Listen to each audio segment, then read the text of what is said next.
Hello, everybody. Here's Mel Cherrygate again from Whoever You Are podcast. And today I have Erica. She's here to share her story as usual. I ask people, the guests to do it so we can have a little perspective about what she's all about the drinking or the story, and she will share whatever she feels comfortable with, and I think it's gonna be amazing. So, hello, Erica. How are you? Hi, I'm good. How are you? I'm fine, thank you. Good. I first want to mention that the reason I'm outside is because there's renovations going on in my kitchen. But that's why I'm It looks here. beautiful. Yeah, it's our new acreage that we live on, so it is beautiful. I'm loving it. Yeah, very nice. All right, so you want me to just kind of start with my background Yeah, with drinking? just tell me a little bit about your Instagram. Why did you decide to do it? My Instagram. What? Yeah, like what you share with people, and like your message Hmm. that you know, and whatever it is, maybe it's just to connect, or I mean, whatever your purpose is, and how did you stop drinking, and just what we were talking about before. Okay. So the reason I started my Instagram page was because I, when I quit drinking, I felt like I was in this a little bit of a different category than a lot of people. I wasn't quitting drinking just for health reasons, but I also couldn't relate to rock bottom stories. I didn't identify with being an alcoholic, although I did try on that identity. I went to AA a couple times. Introduced myself, said, It's "Hi, not I'm for Erica and you. I'm alcoholic." And it just wasn't, there are lots of similarities. I consider myself a gray area drinker. I know there's Okay. a lot of controversy, especially in the sober community, about whether that is even a thing. And in my mind, it 100% is a thing. Alcohol use disorder is on a spectrum from Yeah, a person exactly. who can truly take it or leave it, which are rare, and then a person who is, a rock bottom alcoholic, and then there's a whole spectrum in the middle. And I was definitely in the middle there. And it's not Okay. to say that if I continued drinking that it wouldn't have got worse. I do think it's progressive. And Yeah. so I think the reason that I started the Instagram page is because that's something that I wanted. Like, my page right now is the page that I was looking for when I was trying to quit drinking. Oh, yeah. And That's why it's important. yeah, and like, I just want other women who are in that position to be able to relate and be like, oh, I don't have to identify with this end of the spectrum or this end. And so yeah, that's why I started it. And if you want, I can go kind of a little bit into my background with drinking and when it became a Yeah. problem for me. If you, I mean, because if you are like a gray area drinker, it doesn't mean that it was affecting your life that much. But if you It stop was drinking, it was it was it, affecting my life, but mostly my mind. okay, yeah, like anxiety and those kind of things. Yeah. And Yeah. just, I felt like I had two different personalities. Like, I would drink and then tell myself that I was never going to drink again. And then somehow, like, either later that day or a couple days later, my mind would be playing tricks on me, saying, like, oh, you deserve it. It's been a stressful day. Um, and then I would drink. And it's like, as soon as I had a drink, all the reasons why I thought I didn't want to drink ever again would, like, go out the window. Yeah. Um, so I really lived in this cycle of breaking my promises to myself over Mhm. and over and over again. And it really affected my confidence and my feelings of Mhm. self-worth. And and those things were already not great. Like, growing up, I really struggled with confidence and Mhm. just feeling like I belonged. And I think that's why I liked drinking so much. Yeah. I The first time I drank, I felt like well, I've also been diagnosed with ADHD just recently. And so that also explains a lot about like why alcohol felt so good to me. The second I Because drank, like I, calm down the thoughts, right?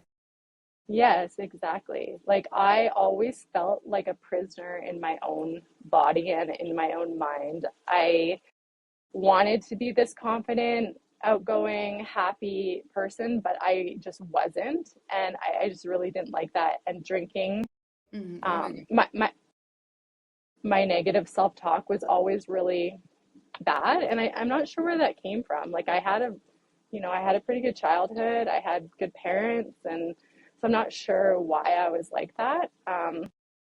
But yeah, that's the best way I can describe it is feeling like a Okay. prisoner in my own body, and alcohol allowed me to like be the person I wanted to be. My God, I related so much with that. Of course, our journeys are different because for me it got bad, but I was that child that always felt like an outsider, and I wanted sometimes just to be in my room reading. I didn't want to, I was not that excited, happy child. I was happy. I had a good childhood, but I always felt a little, like you said, like trapped in my body, like I was watching life from, like it was a movie and I was not in the movie. I was just watching. And Yeah. then the first time I drank, I felt the same, like connection. Like suddenly I was connected to other people. I was fun.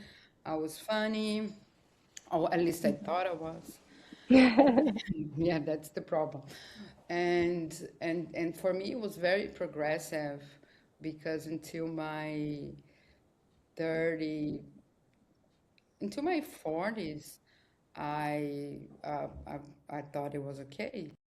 And then the last 6 years that it got really bad, but I managed to build a life before it got bad.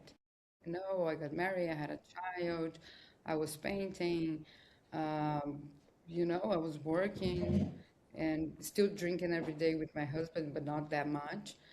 And then suddenly I don't know.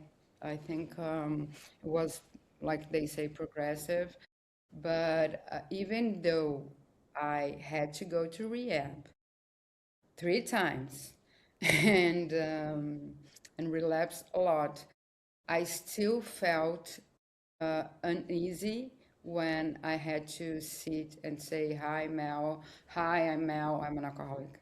I still don't like that. Not that I don't consider myself, because I think I am, but those labels can really put you down from your Yeah, self-esteem. I agree. And like, why do we have to identify as the worst part of our life, right? Like, Mhm. I think that's Forever. kind of what I forever, right? And that's kind of what, didn't resonate with me is having to say that, I'm an alcoholic and I'm powerless over alcohol. That was not Mhm. what I wanted to take my power back. I wanted to learn about like why alcohol had turned into such a strong habit for me, why it was so hard to break, how I could possibly tell myself every time I drank that I was never going to do it again and then keep doing it. Like it was just maddening. And I tried so many times to quit, and I could easily do, a week, a month, a couple months. And then I'd be like, oh, well, I can do this. So let's just go back to drinking. And every time I did, I just ended up back in a place that I wasn't happy with. Yeah. I think for most of people who has, I don't say like an alcoholic, but has kind of like a drinking problem, Yeah. right? Mm-hmm. That you kind of feel better when you drink, or you want to drink to like, because one thing that is really for me was like crazy in the beginning. Like my mom never drank and never used drugs or anything like that, and she's pretty happy and she enjoyed life so much, and I didn't understand like why can't I just having fun without alcohol, Mm-hmm. right? Well, do you And know? Do you know now why you couldn't? Like, have you learned a lot about Well, the science behind it? yeah, like I was diagnosed as bipolar, type Mm. 2. Um, I still don't know if I believe in this because, like, I was drinking, and then of Oh, yeah. course you get moods. So how can you tell if you're? And I know that now that I'm sober, I don't really have the highs anymore. Hmm. So I don't know. Yeah. But what my psychiatrist say that I'm on the spectrum. So okay, accept that. It's okay. But I think what I have is I'm really, really, really anxious. You know, Hmm. I have this anxiety that almost never leaves me. Now I learned how to deal with that without alcohol, but it definitely when I drank, I felt like was all the muscles on my body would relax. You know, my Yes, thoughts. I can so relate to that. Like, I was also super anxious, but the alcohol perpetuated the anxiety. It would Yeah, it fix got it worse. in the moment, and then it got so, so much worse after that. Yeah, And I'm sorry like that you're when you still wake. dealing with the anxiety. Like, my anxiety has almost gone away since I quit drinking. It took a long time, but it's so much better now. So I'm sorry you're still going through that. Yeah, but it is much better, much better. Hmm. Like Hmm. I can live life and do whatever I want, and I can manage. Um, but uh, but it's like a skill that you learn that the feelings come and then they go, and you have to allow to feel what you feel and think about what's real or what's on your mind, Hmm. right? Because sometimes, like my anxiety comes from things that doesn't exist, that's just in my mind. You know, I get Hmm. anxious over something that it's not even a problem. So this I'm really better at, um, but I do feel that the shame of being an alcoholic is not something that do any good to anyone.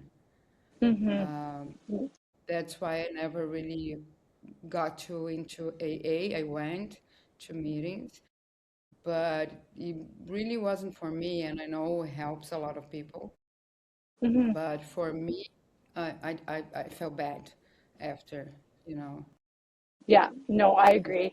And I think having to, like, you know, I guess there is a stigma, and I'm not trying to mm, I'm not trying to perpetuate the stigma, but if having to identify as an alcoholic is if that's the very thing stopping you from getting help or quitting drinking, then you don't need to call yourself that, right? So that's kind of my message to women, is that it doesn't have to be this black or white thing. It can be, Hmm. if drinking is a problem for you, it doesn't matter how big or small it is, and then you can quit drinking. And not to say that it's going to be easy. Like, it was not easy for me. Like, I was very Hmm. surprised how hard it was. It was a deeply engraved habit. And also, like we were talking about earlier, when I drank, it was my solution. Every time I drank, Hmm. even as an adult, it was like a way to escape myself. And so when you've been drinking your whole life to escape yourself, to escape your feelings, to escape having to like actually deal with feelings, whether they're good or bad, it becomes very hard to. That was kind of why I always went back to drinking. I just couldn't stand to be with myself for that long. Yeah, And so this, yeah, like, exactly. yeah, and quitting drinking, that's been the hardest part, is learning how to feel the feelings, like you said, and also feel happy, because like you were saying, alcohol, it hijacks the dopamine centers in the pleasure center in your brain, and it spikes dopamine, and then it makes your baseline for feeling joy lower. And so I Lower. noticed in my everyday life, I'd be doing things that should be making me happy. I'd see a beautiful sunset, or I'd be Mhm. sitting with my daughter and just like she'd do something really cute, and I'd be like, I know I should feel happy. And I Mhm. intuitively knew that it was the alcohol. Even though I didn't know the science behind it back then, I intuitively knew that alcohol was stealing my joy. Yeah, it does. Because then it's like that. You drink, then you go high, and then it's really fun. But if you keep drinking, like every day or a lot, you have to drink just to feel normal. So it doesn't even give you that high anymore. Hmm. It's just like to cope with almost everything. And so the joy just goes away. There's no joy. I also have a daughter, and I didn't find joy in, of course, I love her more than anything, but I didn't find joy in spending time with her. You know, sometimes it just annoyed me. And Hmm. now I know it was because of the alcohol. Yeah. Yeah. And that's really like a heartbreaking position to be in, right? Like knowing, I remember there were times that I just couldn't wait for her to take her first nap because I had like one too many glasses of wine the night before. And I was like, this is such a crazy way to live. This should be the most, joyful time of my life. And I'm like suffering right now. Yeah.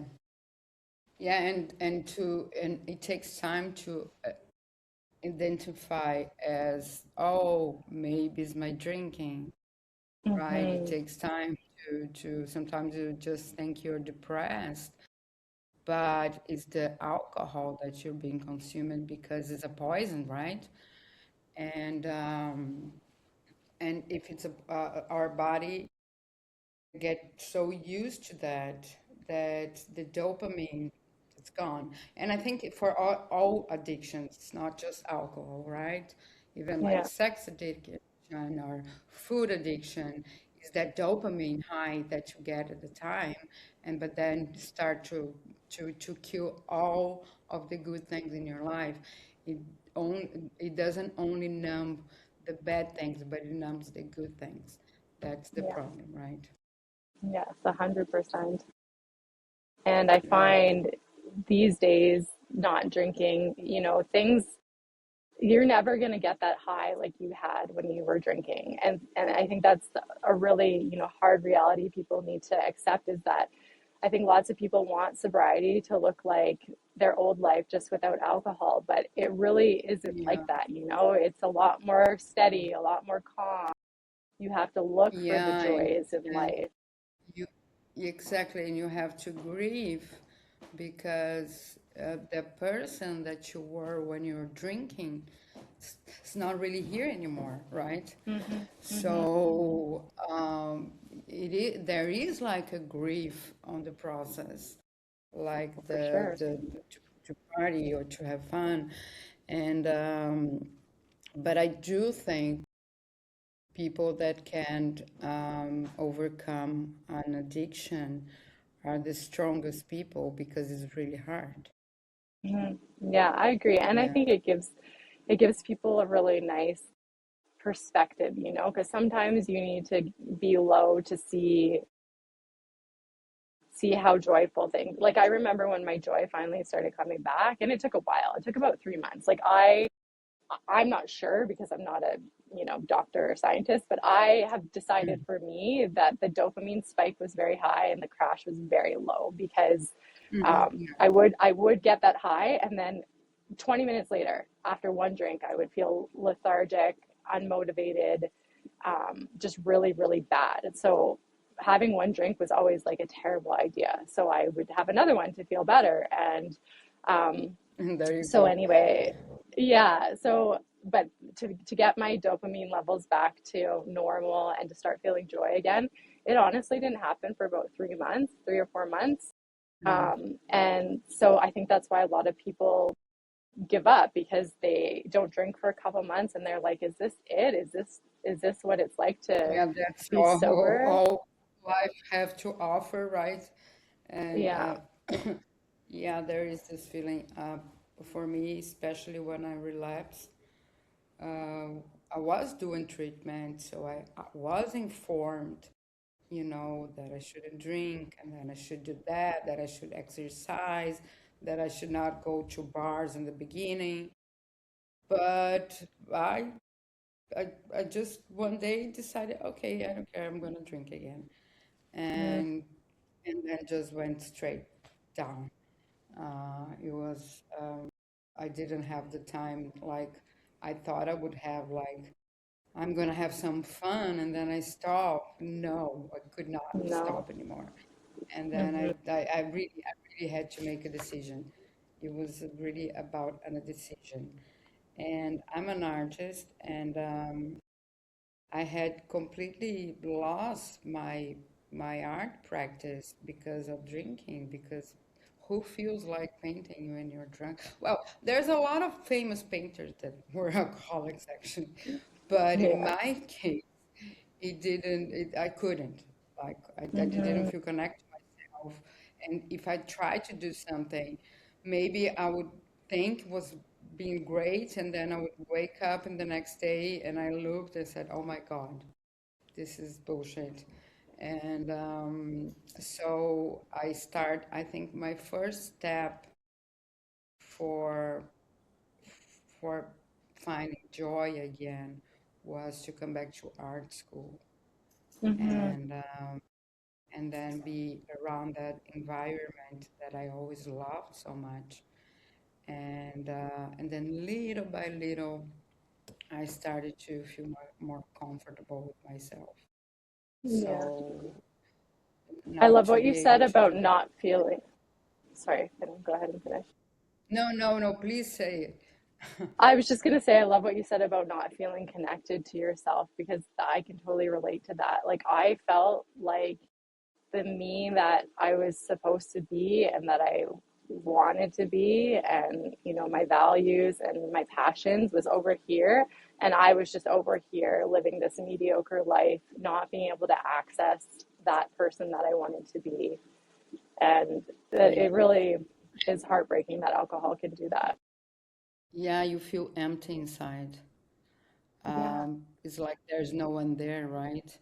And if there's no one there, so where are you gonna like get the strength that you need to don't drink, right? Because we think I'm gonna stop, I'm gonna feel great, and I'm not even gonna think about drink anymore. And it's not like that at all. And No. I think each person is different, but I can tell that I've been talking with people every day, and like you have a different story because you don't consider yourself you're an alcoholic, and I was talking to people who are really really bad, but one thing that everybody says is that disconnection with yourself. Hmm. It's and I think that's maybe why we drank the first time, or Hmm. you know, we found a connection in alcohol. It's crazy. But I do have to say that for me, like 1 year ago, I thought I was just giving up, just like, okay, if I'm gonna die of this, I'm gonna die. I can't stop. And then, but something inside of me kind of, no, you need to really try because I don't think I have really tried before. Hmm. Um, and then I stopped. But Well, congrats. thank you so much. It is hard, but we also are here to give like hopeful and hope for people who are trying. It is hard, but it's doable, and it does get better and much much better, I think, life when you finally stop drinking. People need to know that sometimes you have to be patient. Yes. It's like Yes. if if you're starting a business, and you won't give up like because in the first month you didn't make any money. You keep going, right? Yeah, exactly. And And sometimes it needs to get worse before it gets better. hmm yeah, it's a roller coaster. And the only thing I know is that I don't give myself the option to drink. So if I'm feeling anxious, I'm gonna paint or I'm gonna go to the gym. Uh, I removed that possibility of drinking. So I just, that it's not a choice anymore because I suffered enough to like it was too much if I Yeah. didn't stop. Like I couldn't handle it anymore. Hmm. And but I do think there's a lot of people that are gonna recognize themselves in your story. Yeah, like I have women that reach out every day, saying thank you for your message, thank you for, you're the first person that I've been able to relate to. Not that there aren't other Instagram accounts that are Hmm. similar to mine, but I think a lot of people do resonate with my story, and that's like really all I can ask for because it's what I needed. Yeah, It's what I needed to feel less alone at that time. And like you said, I want to give people hope because it's funny, like I hear lots of people say, "Oh, it took me a year, 2 years, 3 years to quit drinking." I knew from the time I was probably 21 that I wanted to quit drinking, and I'm now great. 38. So I I remember writing in my goals and my journal like drinking To less or stop drinking. drinking better or drinking only once a week. Like those are always my goals. And it's just really, there's so many red flags now in retrospect that like most people don't track their drinking, I don't think. Most people don't have to make goals around how much or how often they drink. But I always knew that drinking was not good for me. And it really, I'd be out for a night out with friends and we'd all drink the same amount, and I was never the one that got crazy or acted super out of Hmm. character. I was actually like pretty put together. Um, but the next day I would be so depressed, so anxious, so just like wanted to crawl out of my skin, and my mind was just a horrible place to be. Yeah, that's the thing. When our minds, it's a horrible place to be. You rather be in any kind of stage, but you want to just get out of your head, right? Hmm. I think just to sit still with myself, I could not. I was always Same. far needing, like, okay, I'm just gonna relax. Never worked. No, no. Never So worked for the me. days that I didn't have drinks, I would be, moving a million miles a minute. I could never just sit down and relax. My mind would be too much to be with, and that's why the drink felt so good for. And I actually made a post about it. I think it was yesterday about how there's kind of the same substance, two different people. If one takes a drink and it feels like medicine, and the other one takes a drink and it feels like just fun, those people are going to Hmm. use alcohol for completely different reasons and end up in Yeah, completely different places. yeah, and it kills a lot of people, right? Yeah. It is something very serious. I know a lot of people that didn't make it, and or sometimes they commit suicide because they can't stop and they don't know Yeah. what to do. And so it is a pretty serious subject, but I also think that we can deal with that in a little more like a lighter way, not in the matter that okay, I'm gonna drink just 2 glasses every day. Not in that matter. I mean the matter that uh, it can be you don't have to carry that baggage on your head that you're an alcoholic and you're doomed for the rest of your life, and then you become this person that is defined by alcoholic, and that's what I don't like about the title of alcoholic, is because it's Mm-hmm. like that's all you are, an alcoholic, and we are so much more than that. Well, exactly. Like if you, a lot of the work I do is tied to identity work. That's, the women that I work with, it's like stepping into a person that doesn't need alcohol. And a lot of the times that my drinking changed in my life, it was when I was going through like an identity crisis, either, became a Hmm. mom or retired from the sport that I did for 20 years. Hmm. All those times when if you define yourself a certain way and when that's taken away, or if it's like weighing you down, that can cause you to drink. It can cause you to just not be okay with yourself. So learning Yeah. not to attach yourself so much to a certain identity, whether it's a good one or a bad one, is like you just need to be okay with yourself. And tying myself to, or really anyone. I know some people, the identity of an alcoholic is helpful for them and they should do that. But yeah, if it's Yes, going to weigh because you I down think, and keep you down, then don't do it. yeah, I do consider myself an alcoholic, but I don't try to, I try not to be putting so much weight on that.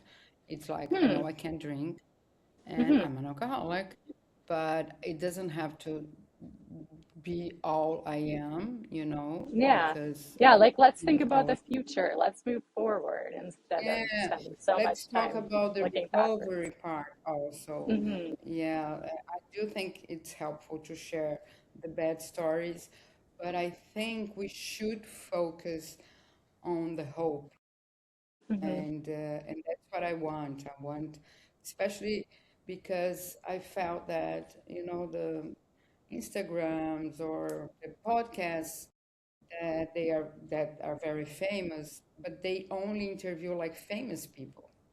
Yeah. And what I wanted to do is to talk to people that sometimes have a lot of followers, but when I invite someone to be on the podcast, there's nothing to do with how much followers they have.